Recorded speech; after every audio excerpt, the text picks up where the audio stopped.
Então, muito boa tarde, caras e caros colegas. Estamos em condições regimentais de dar início à nossa reunião e é isso que iremos passar a fazer de imediato. Penso que o Sr. Deputado Europeu Álvaro Amaro já está a ouvir-nos. Pode confirmar se está a ouvir-nos. Muito bem. Boa tarde, meu caro Presidente. Temos boa imagem e bom som da sua parte. Quero agradecer-lhe a sua disponibilidade e gostava de relembrar a todos que estas audições dos eurodeputados que temos vindo a realizar inserem-se num objetivo nosso de procurar estabelecer uma relação de maior proximidade com os deputados portugueses do Parlamento Europeu, conhecer um pouco do seu trabalho e permitir também uma discussão sem agenda pré-definida e, portanto, sem nenhum constrangimento de parte a parte. Portanto, o Sr. Deputado Álvaro Amaro dispõe de 10 minutos de acordo com a nossa grelha para fazer uma intervenção inicial, abordará a temática que achar mais conveniente e, depois disso, cada um dos grupos parlamentares dispõe de 5 minutos para lhe colocar questões, após o que o Sr. Deputado disporá de igual tempo para responder. Assim procederemos. Eu queria apresentar desde já desculpas de impossibilidade de participação por parte da nossa Vice-Presidente Fabíola Cardoso do Bloco de Esquerda, que me informou não poder estar presente, e para apresentar a justificação da sua ausência, ainda que o grupo parlamentar esteja representado, e bem representado pela Sra. Deputada Beatriz Dias. E, portanto, sem mais delongas, Sr. Deputado, também o deputado Bruno Dias me informou que, por conflitualidade de agenda, se juntará a nós mais tarde, porque não sei exatamente o momento em que isso acontecerá, mas teve também a amabilidade de nos informar dessa indisponibilidade, pelo menos temporária. E assim sendo, Sr. Eurodeputado Álvaro Amaro, é com muito prazer que lhe dou a palavra. Dispõe até 10 minutos, como disse. Muito obrigado, meu caro Presidente. É um prazer revê-lo, agora nessas funções, também igualmente importantes, de Presidente da Comissão, e na sua pessoa cumprimentar todas e todos os deputados, ao mesmo tempo que vos queria felicitar, tal como explicou, por esta iniciativa. Acho que é louvável a todos os títulos, que naturalmente que é sempre muito importante fortalecer esta interação entre os dois parlamentos, o nosso Parlamento Nacional e o Parlamento Europeu.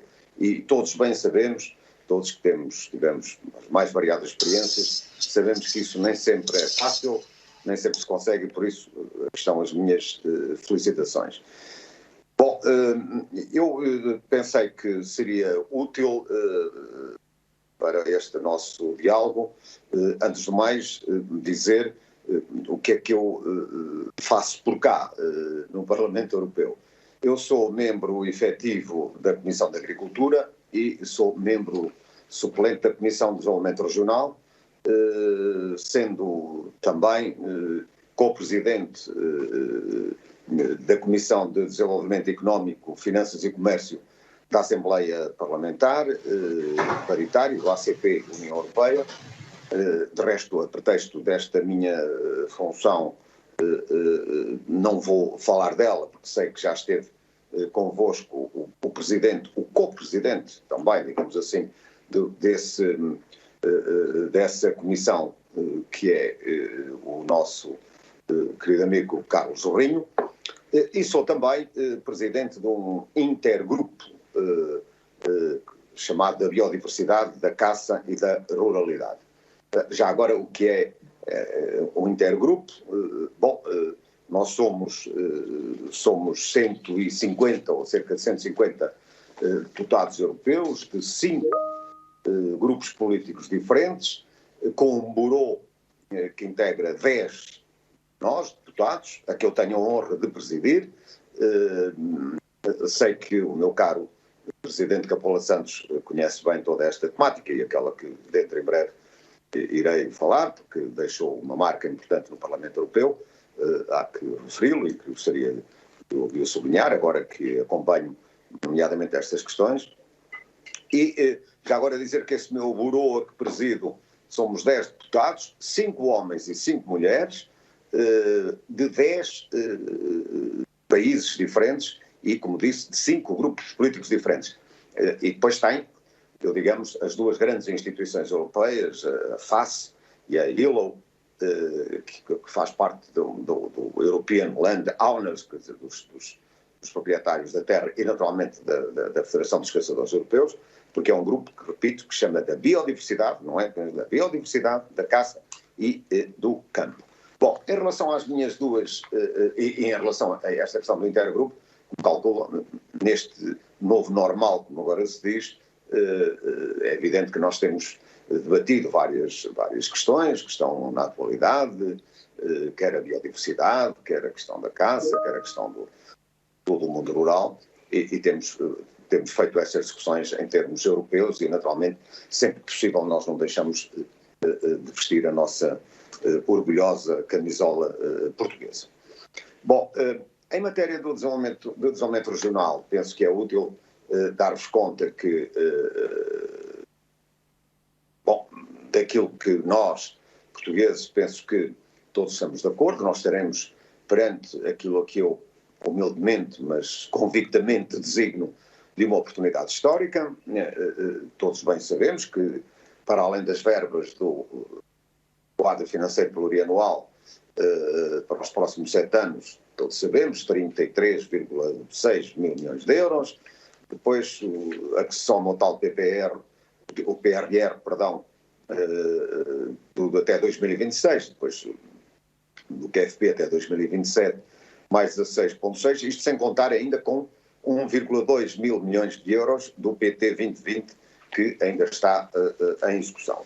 Acontece que, nesta matéria, a Comissão apresentará em junho, pelo menos eis que está anunciado, apresentará em junho uma visão a longo prazo para as áreas rurais.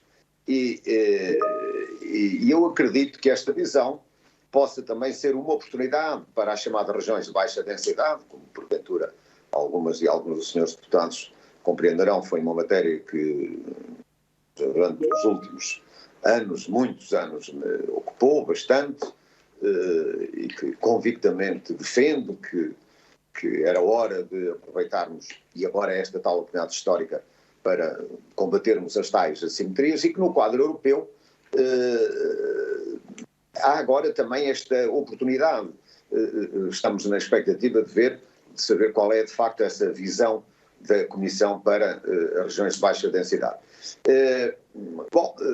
Eu acho que é possível, na medida do possível, devemos usar os instrumentos de planeamento e de ação política que estão ao dispor dos Estados-membros, e neste caso também Portugal, como é evidente, quer, e eu queria chamar a atenção para isto, quer o futuro acordo de parceria do QEF, do quadro financeiro plurianual, quer os programas operacionais, quer o plano estratégico da PAC, que também já falarei de seguida, que serão implementados, creio que é uma oportunidade histórica para não a perdermos, de modo a que possamos aproximar as regiões do país. Eu venho a defender, aqui próprio, no Parlamento Europeu, já o disse mais que uma vez, que era hora de nós podermos defender eu chamo-lhe um pacto para as regiões de baixa densidade, mas por mim pode-se chamar o que se quiser, quer dizer, um pacto, um acordo. Acho que isto deve ser feito por cada governo, mas se tiver um enquadramento europeu com coragem e naturalmente com os respectivos financiamentos, acho que nós conseguiremos. Bom, é preciso, e é uma nota que eu gostaria de realçar, julgo que é muito importante acompanhar essas negociações, quer do acordo de parceria, quer dos PO regionais, como é que é feita a negociação, e já agora, permita-me também deixar aqui uma sugestão, que de resto está escrita por esse movimento, que há 3 anos apresentámos um grande programa ao país, do Movimento pelo Interior, que era a criação de um programa operacional para o interior.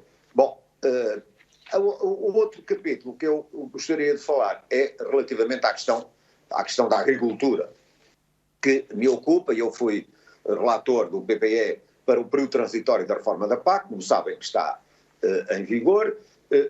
E começo por dizer que há creio eu, possibilidades muito fortes, creio eu, de o governo português poder, e com isto não estou a inculcar nenhuma responsabilidade política, de maneira nenhuma, eu até já admitia, ainda que se calhar com alguma inocência da minha parte, tenho que referir, que na própria presidência alemã que nos antecedeu poderia ser concluído o dossiê da reforma da PAC, mas agora creio que há aqui um bom desafio, acho que as coisas estão bem encaminhadas para que se possa concluir, de modo a que a nova reforma da PAC possa de facto entrar em vigor em 2023. Se assim não for, acho que as coisas não correrão tão bem, apesar desse período transitório. Eu lembro quando andava a discutir isso, nós queríamos só 1 ano, foi aprovado 2 e eu espero que não tenha que se prolongar.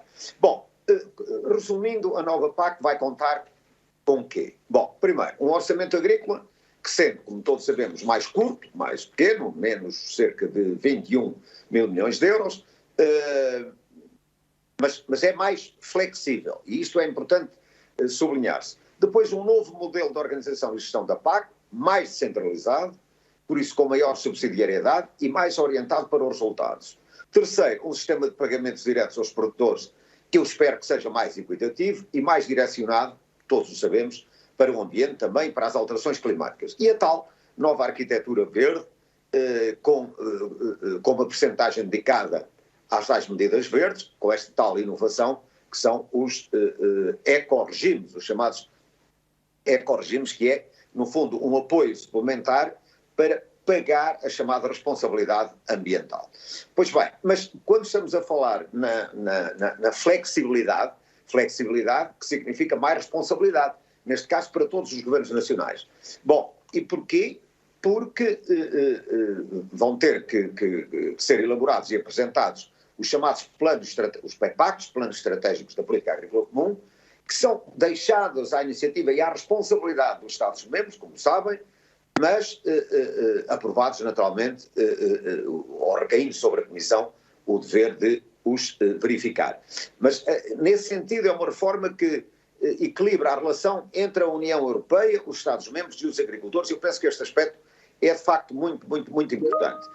Como também é importante para Portugal destacarmos um processo de convergência interna, que também já estará assumido, que se concluirá até 2027, ou seja, podermos estar a pagar o mesmo independentemente da região, haver essa convergência interna, porque também agora na reforma da PAC se dá um passo importante para a tal convergência externa, em relação a todos os países que fazem parte da União.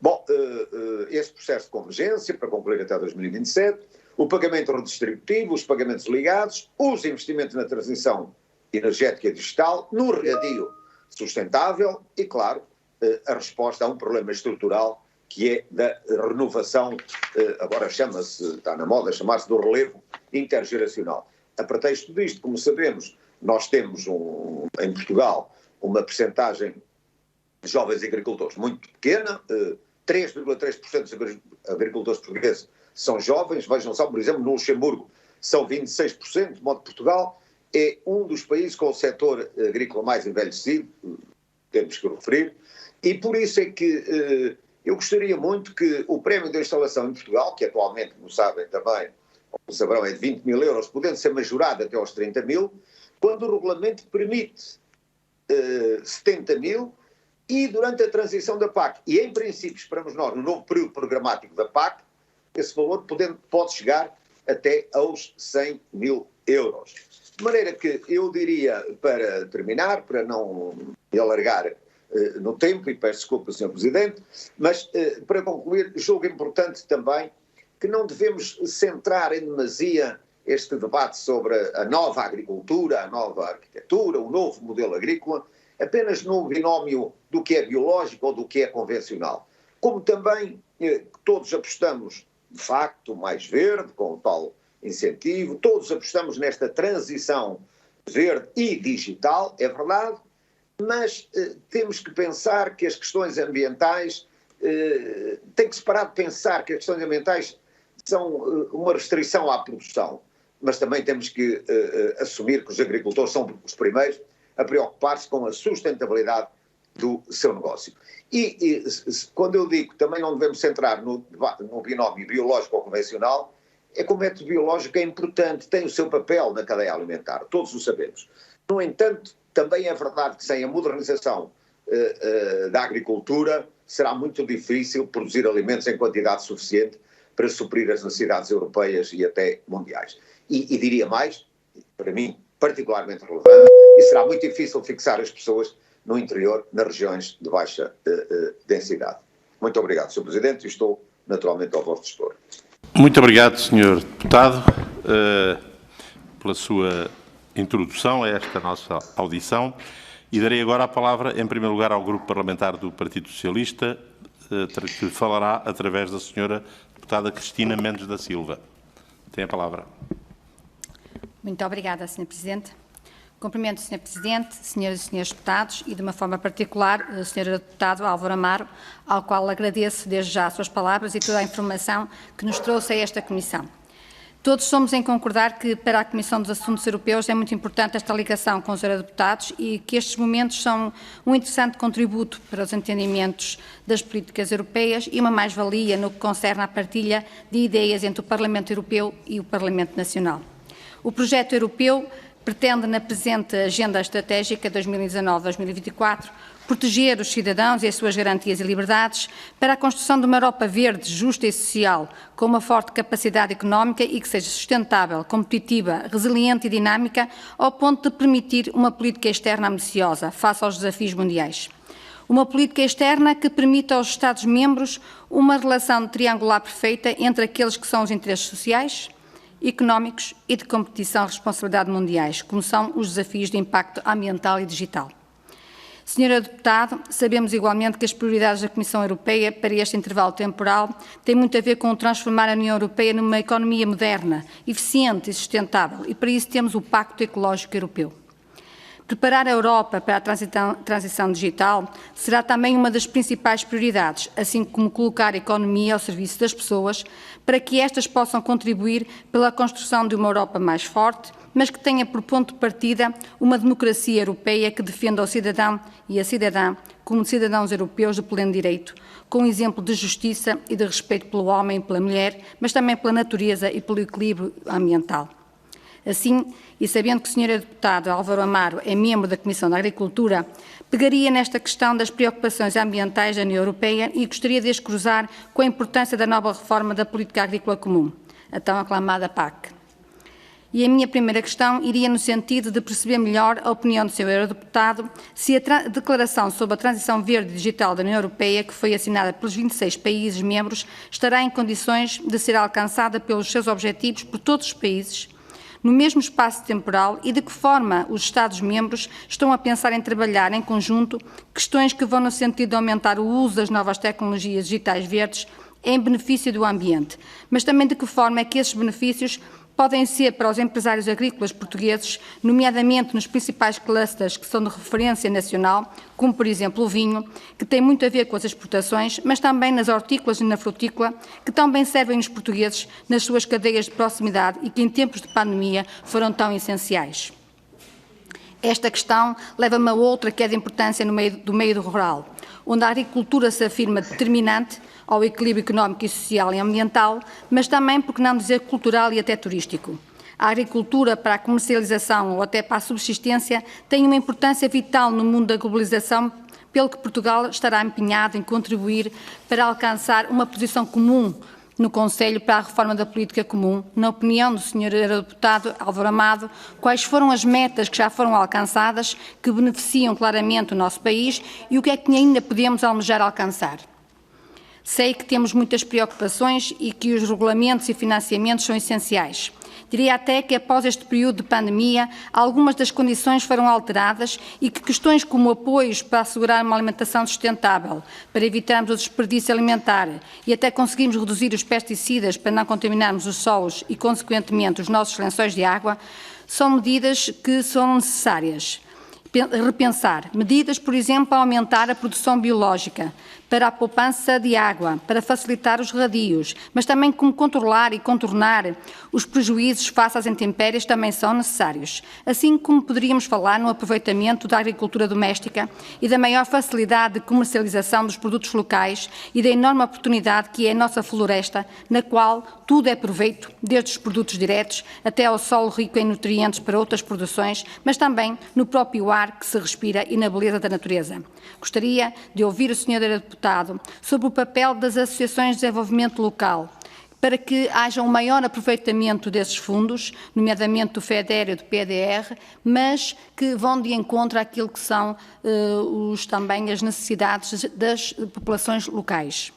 Isto já no que diz respeito aos territórios de baixa densidade e evitarmos que haja um despovoamento desses mesmos territórios. No atual quadro plurianual da União Europeia, 2021 para 27, a Europa continuará a intensificar os seus esforços através das propostas da PAC do Horizonte Europa e do Programa Europa Digital. Sabemos que os agricultores portugueses são, na sua maioria, séniores e que urge um maior investimento nos agricultores jovens.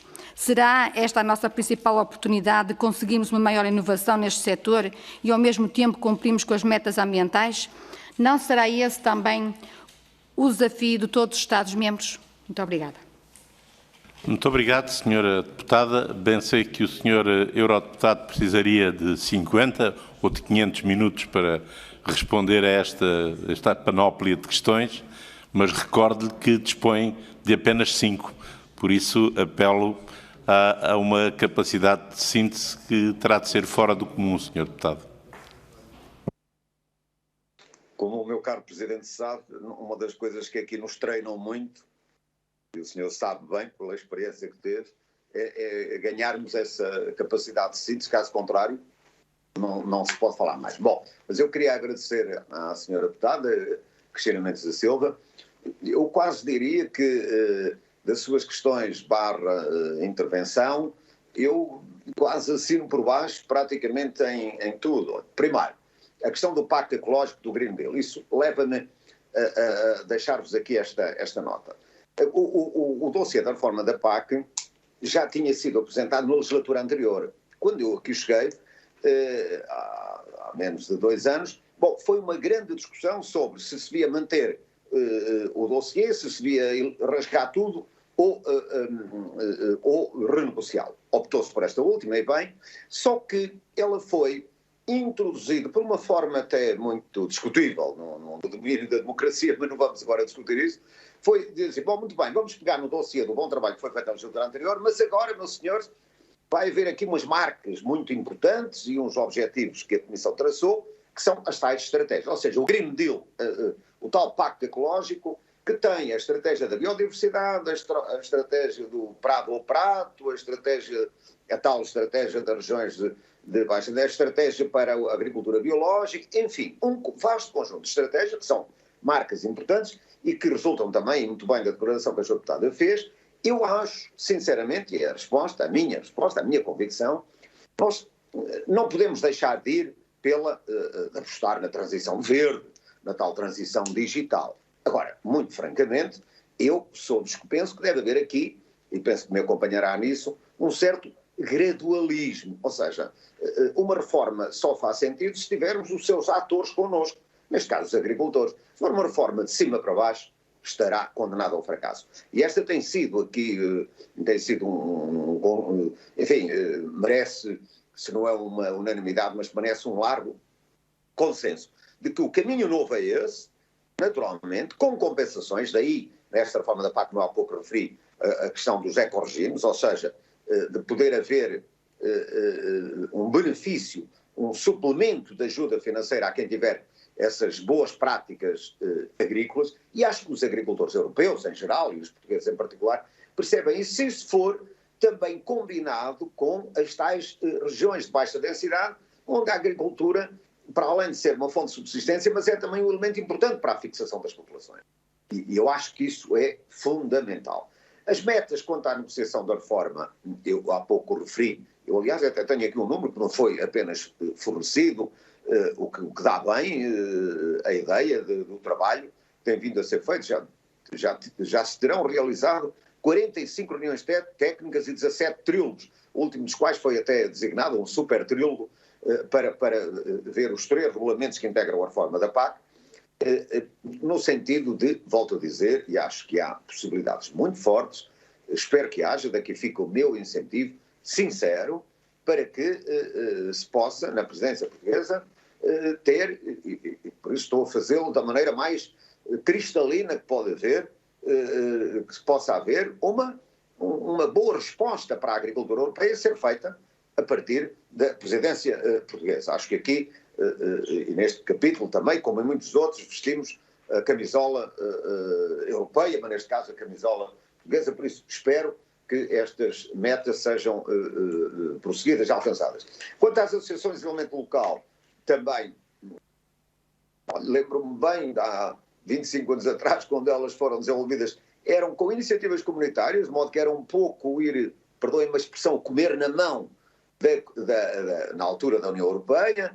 Agora, felizmente, isso tem as dotações próprias e eu espero sinceramente que, resultante das negociações do acordo de parceria e depois dos próprios programas operacionais, que isso esteja em conta, porque têm, em termos globais, desenvolvido um papel fundamental à luz daqueles objetivos que eu referi. Por último, e não menos importante, assinamos por baixo, com certeza, penso eu, é a questão do tal relevo geracional, ou seja, nós temos que, ao mesmo tempo que queremos que as pessoas continuem ligadas à terra, mas não podemos deixar de impulsionar, incentivar mais a fixação dos jovens agricultores, porque isso é mais vida no interior. A agricultura não se faz no Terreiro do Paço, como eu digo muitas vezes, em jeito de brincadeira cérebra, que faz-se no mundo rural, e por isso impulsionarmos mais os jovens, é mais juventude a fixar-se nesses territórios, e para isso eu acho que vamos dispor de um mecanismo financeiro importante.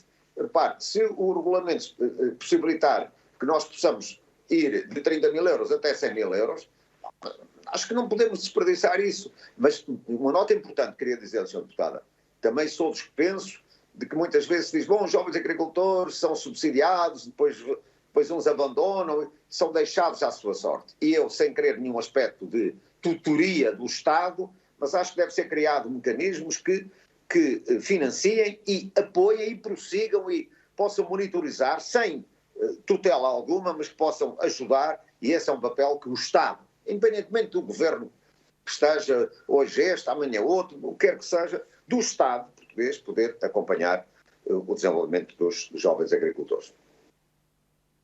Muito obrigado, Sr. Deputado. Esta, de facto, seria uma conversa que teria pano para mangas, mas, de facto, é um problema estrutural gravíssimo que temos, de facto, com o envelhecimento do nosso empresariado agrícola e a dificuldade que representa substituí-lo.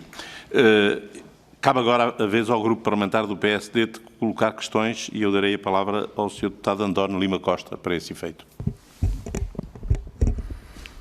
Muito obrigado, Sr. Presidente. Os meus cumprimentos extensíveis às senhoras e senhores deputados e, em especial, ao Sr. Deputado ao Parlamento Europeu, Álvaro Amaro, do Partido Popular Europeu. Agradeço desde já as informações que nos facultou nas suas 2 intervenções e, da minha parte, queria manter-me, digamos, nesta linha e fazer referência a 3 temas, todos eles com o traço comum do desenvolvimento das zonas rurais europeias. O primeiro diz respeito ao Plano de Recuperação e Resiliência, que o Governo concluiu recentemente e apresentará à Comissão muito em breve, e para dizer que a quase totalidade dos autarcas do interior do país têm manifestado alguma revolta, e o PSD acompanha-os nesse sentimento, pela total ausência de atenção nesse plano ao tal problema estrutural do nosso país, o das assimetrias entre o litoral e o interior. Sabemos que este é um assunto que lhe é caro, já lembrou aqui o seu envolvimento no movimento pelo interior, e é um problema que ficou mais visível e esteve muito na agenda mediática quando da morte de dezenas de compatriotas nossos nos incêndios de 2017, mas agora que saiu das parangonas voltou a ser esquecido, como muito bem prova, aliás, esta desconsideração dos territórios rurais do interior no desenho do Plano de Recuperação e Resiliência feito pelo Governo.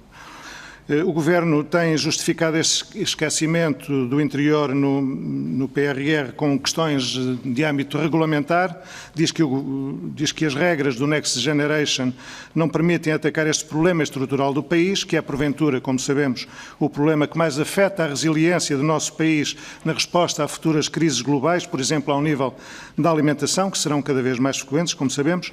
Ora, o que acontece, em contradição com isto, é que outros Estados-membros que padecem deste problema estrutural de esvaziamento do mundo rural aproveitam este instrumento para esse combate e, nos respectivos planos de recuperação e resiliência, apostam fortemente nesta área.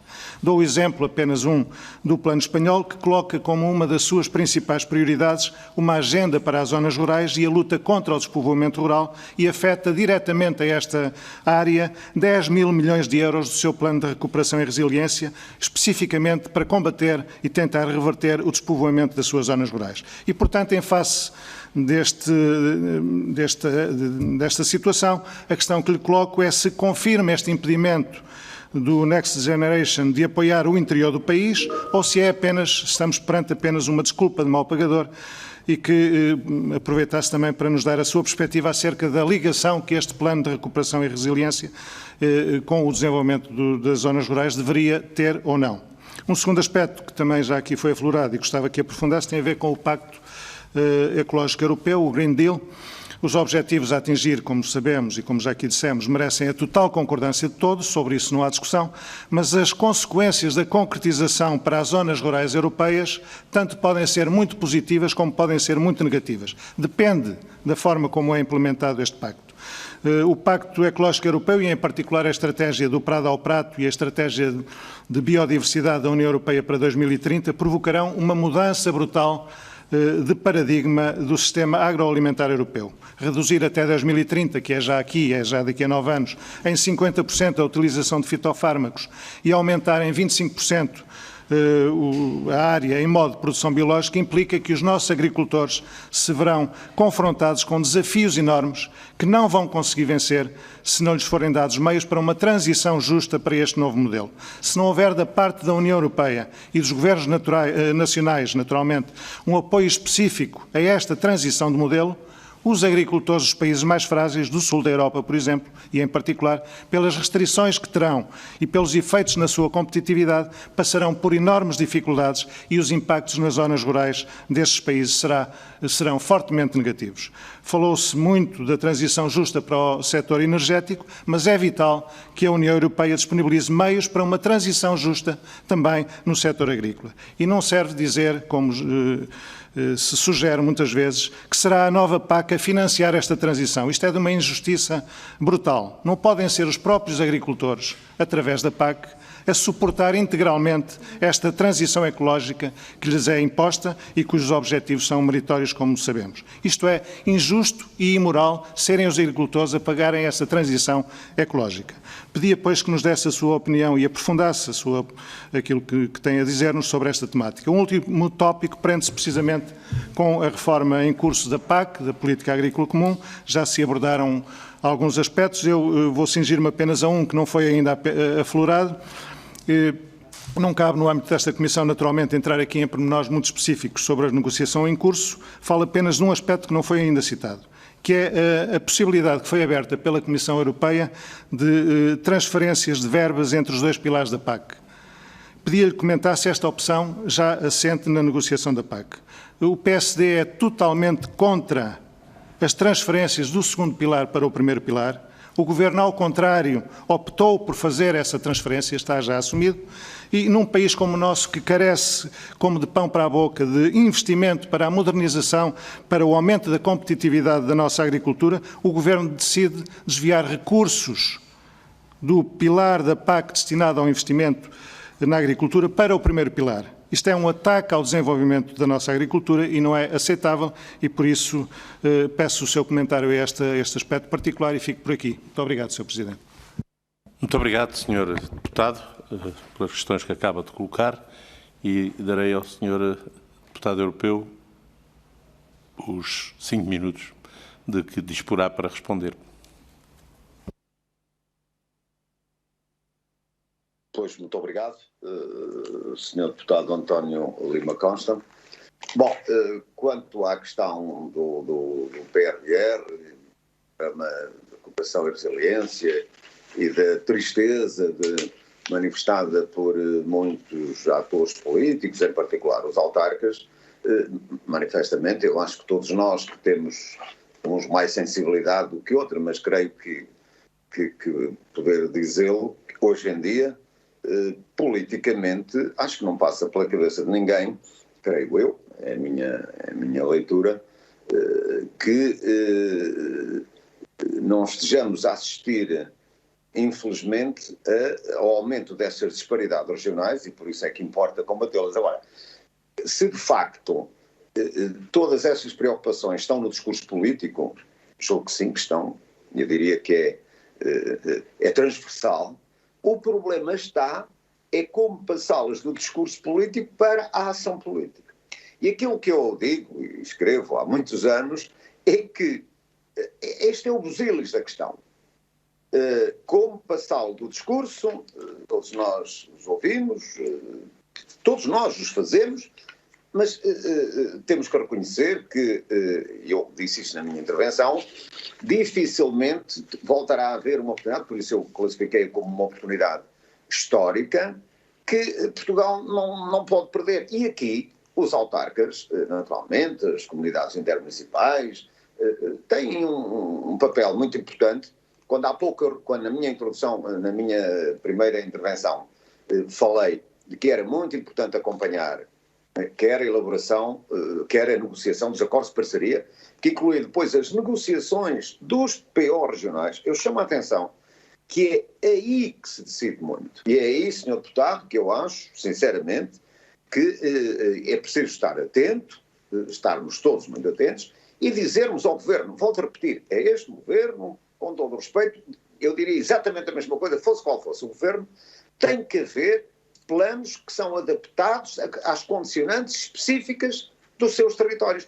E repare, a política agrícola comum, então, como eu também o referi, um dos pontos importantes é que, da reforma, vai obedecer um novo modelo de organização e de gestão mais flexível.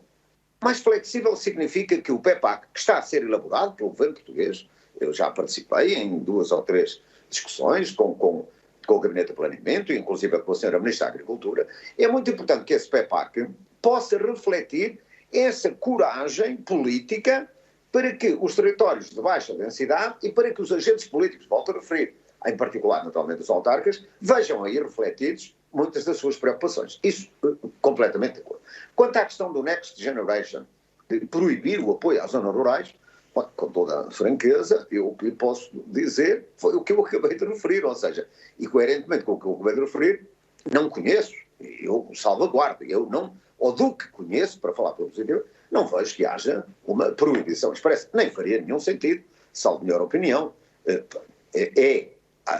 a opção política de cada Estado-membro é obviamente enquadrado nas regras, quer do PPR, quer do PRR, enfim, são regras próprias, mas por isso é que é fundamental, repare, eu defendo há muito tempo, e defendemos o movimento do interior, eu espero poder ver consagrada, por exemplo, um programa operacional para o interior. Isto não vai resolver os problemas do interior, problemas estruturais. Isso aí, como diz o nosso Presidente da Comissão, estaríamos aqui o resto da tarde para discutir e podemos vir a fazê-lo. Bom, a resposta à sua pergunta, sinceramente, eu não conheço. Tem que haver um enquadramento? Tem. Agora que a Europa proíbe o apoio às zonas rurais, o que eu sei não proíbe. Quanto ao Green Deal, as suas cautelas que disse na sua intervenção, eu também subscrevo, como aliás eu disse no início. Green Deal sim, estratégia da biodiversidade sim, do Farm to Fork sim, do biológico sim, é tudo sim. Mas com o gradualismo necessário, de modo a que, como agora se costuma dizer, ninguém fique para trás. Caso contrário, e por isso é que eu tenho expectativa, e acho que Portugal devíamos estar também atentos à estratégia que a Comissão vai apresentar em junho para as áreas rurais. Ou seja, isto tem que se complementar. Bom, se assim não for, poderemos estar a ser brutalmente muito injustos nessa matéria. Agora, por último, os agricultores a pagar a transição ecológica, isso de maneira nenhuma. O que vai haver, como eu disse, é mecanismos financeiros, também apoios, claro que é evidente, no âmbito da PAC. Eu compreendo o que o Sr. Deputado diz, bom, se pudéssemos ter outros financiamentos, mas também cada Estado-membro pode depois alocar as suas... É uma questão de opção estratégica, em suma. Agora, aqui estão previstos na reforma da PAC esse tipo de apoios. Agora, vamos ver o que é decidido para estes tais ecorregimes, ou seja, para aquilo que é financiado para a tal transição verde. Agora, quanto à última questão, quanto à questão das transferências do segundo para o primeiro pilar, eu percebo a posição, mas também queria recordar, importa recordar, que também são possíveis transferências do primeiro para o segundo, em percentagens diferentes. Mas, se é verdade que eu sei que, não apenas o PSD, há organizações de agricultores que são manifestamente contra essas transferências, a verdade é que não creio que não é uma obrigação. Isso depende da estratégia que cada Estado-membro possa fazer verter no tal plano estratégico que, repito, não sei se na Comissão dos Assuntos Europeus, talvez não, ou melhor, não sei, mas na Comissão da Agricultura seguramente que isso há de ser discutido e o Governo vai com certeza colocar em discussão pública, porque é aí que se vai avaliar aquilo que é a aposta estratégica. Agora, compreendo que em tese geral dizermos, bom, vamos deixar de apoiar o investimento para apoiar o rendimento, em tese geral, nós diremos que não, mas até se calhar podemos dizer, bom, isto já está numa lógica de mercado tão bem feito, coisa que não acontece, que até poderá haver as transferências ao contrário. Agora, como eu não acredito nem nestas últimas, em relação a estas, é uma possibilidade que se abre, não quer dizer que possa vir a ser prosseguido. Muito obrigado, Sr. Deputado. Cabe agora ao Bloco de Esquerda intervir. Eu dou a palavra à deputada Beatriz Gomes Dias. Muito obrigada, Sr. Presidente. Quero saudar o deputado Álvaro Amaro e agradecer algumas das respostas que já foi dando ao longo desta audição. Eu queria começar pela transição climática, ou seja, pela justiça climática que nós temos tentado a discutir e tem abordado e tem também manifestado a sua posição. Contudo, para mim não ficou ainda muito explícito quais é que são os mecanismos que considera que seriam importantes implementar de modo a poder garantir esta justiça climática que é tão necessária. Ou seja, nós temos vários problemas que estamos a enfrentar.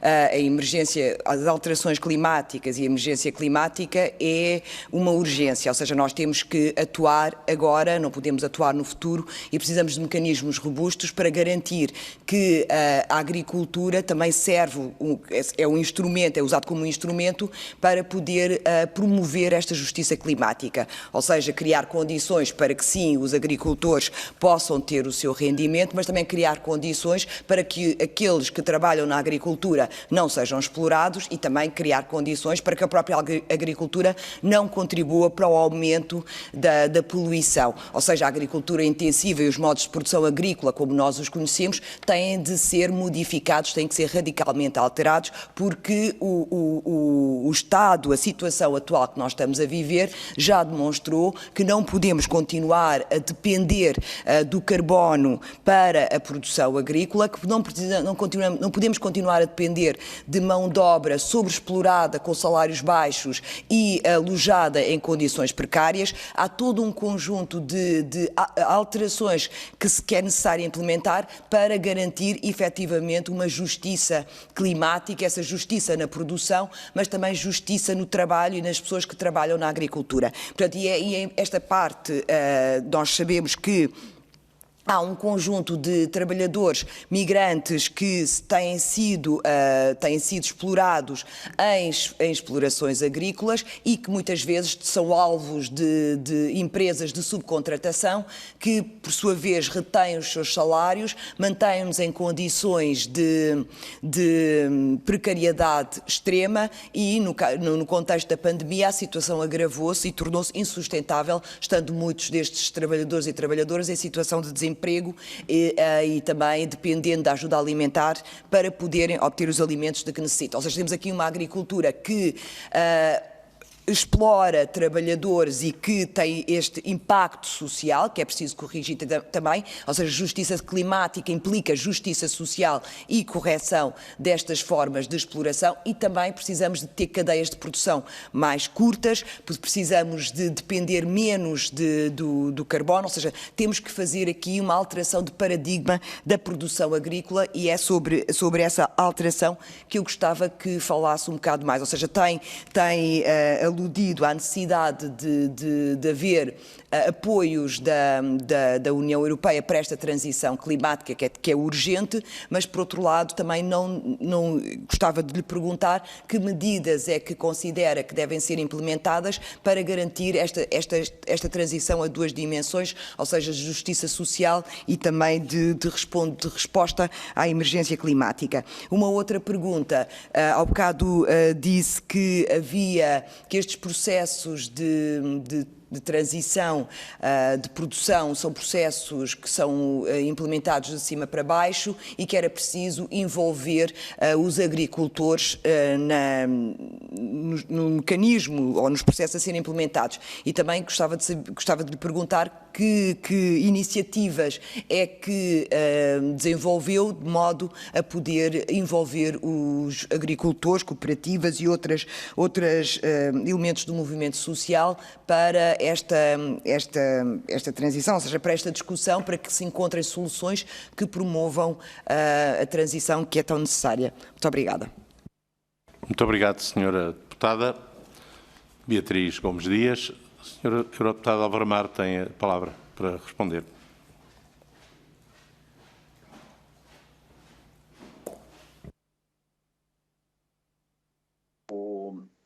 Bom, das suas considerações, que são preocupações, eu gostaria de me centrar no seguinte. É verdade que a Europa também já definiu a neutralidade carbónica até 2050. Bom, agora há perspectivas de se poderem antecipar, mas aqui a questão, julgo que se coloca sempre naquilo que eu também julgo já ter referido. Ou seja, todos nós concordaremos, eu concordo, que a estratégia da tal arquitetura verde, ou se quisermos, da transição, verde, da transição ecológica e também da transição digital, todas essas, da transição climática, pronto, se quisermos, não há a menor dúvida que uns de uma maneira mais progressista, se quisermos, outros de uma maneira mais conservadora, se quisermos, todos nós estamos de acordo que temos que caminhar por aí. E creio bem que os agricultores portugueses, se lhes formos perguntar isto hoje, explicando-lhes exatamente o que é isso, eles poderão estar de acordo, mas há reformas estruturais ex ante que nós temos que promover e que temos que financiar. Há pouco que eu dizia, se nós dissermos aos agricultores, uma das estratégias do apoio à transição biológica, digamos assim, ao fomento da produção biológica, se quisermos. Bom, se eu for agricultor e me disser, olha, agora o senhor deixa de produzir de uma maneira convencional e passa a fazer produção biológica, porque é muito mais importante para a biodiversidade, para a neutralidade carbónica, e insere-se na estratégia, na arquitetura verde. Bom, olha, e para isso, se tiver estas boas práticas, eu pago-lhe. Há pouco o senhor deputado António Lima Costa dizia, Bem dizer, bom, mas que não sejam os agricultores a pagar isto. Pois, não sejam os agricultores, eu também concordo. Neste caso, eles serão financiados para o fazer. Agora, eu também concordo que era preferível ser por outra perspectiva e não, e não diminuir as verbas para a reforma da PAC. Mas, independentemente dessa questão, ou seja, deve financiar-se, deve ser feita de uma maneira mais gradual e sem, também eu referi, sem, usando a expressão muito em voga e às vezes infelizmente não pelas melhores razões, de não afastar ninguém, não excluir ninguém, não deixar ninguém para trás. Ora, e nós sabemos que a nossa estrutura, voltando ao nosso caso português, a estrutura etária, como disse há pouco o Sr. Presidente da Comissão, e sabe bem do que fala, e eu posso testemunhar também isso, nós temos esta questão estrutural de podermos avançar para o fomento da instalação de gente mais nova, mas não podemos excluir a gente mais velha. E as sensibilidades são diferentes. De maneira que, isto por um lado. Por outro, bom, é evidente que sempre poderemos acrescentar que a justiça climática também se alcança otimizando recursos e a sua gestão. Só que nós temos vários modelos e vários tipos, quer de estrutura fundiária, quer das populações que se dedicam a esta atividade. Depois, a questão da justiça social. É claro que, se me disser que muita da agricultura na Europa pode ser desenvolvida com trabalhadores que podem não estar de acordo com as regras deste ou daquele Estado-membro, e não quero estar a referir a nenhum caso, a nenhum Estado-membro, para não dizer no nosso ou no outro qualquer. Bom, essa é uma questão que naturalmente já escapa aqui a qualquer reforma desta natureza do que estamos a falar. O que se pretende, isso sim, e eu julgo que estaremos de acordo, é que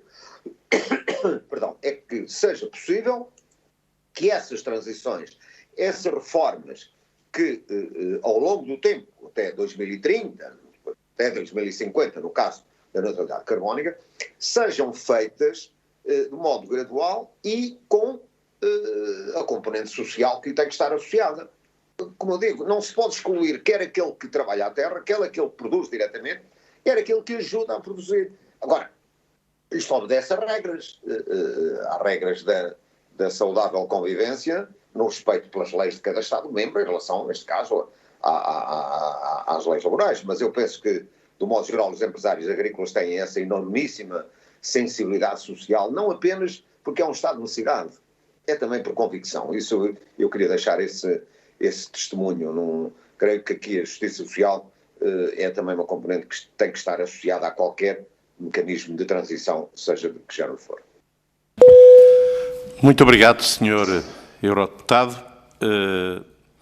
Nós, com esta última questão, encerramos esta audição, uma vez que os demais grupos parlamentares representados na nossa Comissão não podem hoje estar presentes.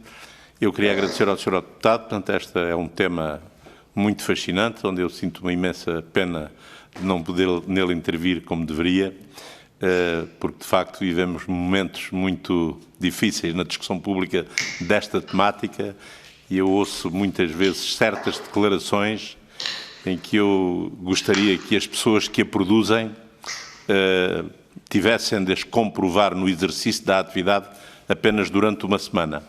Rapidamente mudariam de opinião, tenho a certeza absoluta.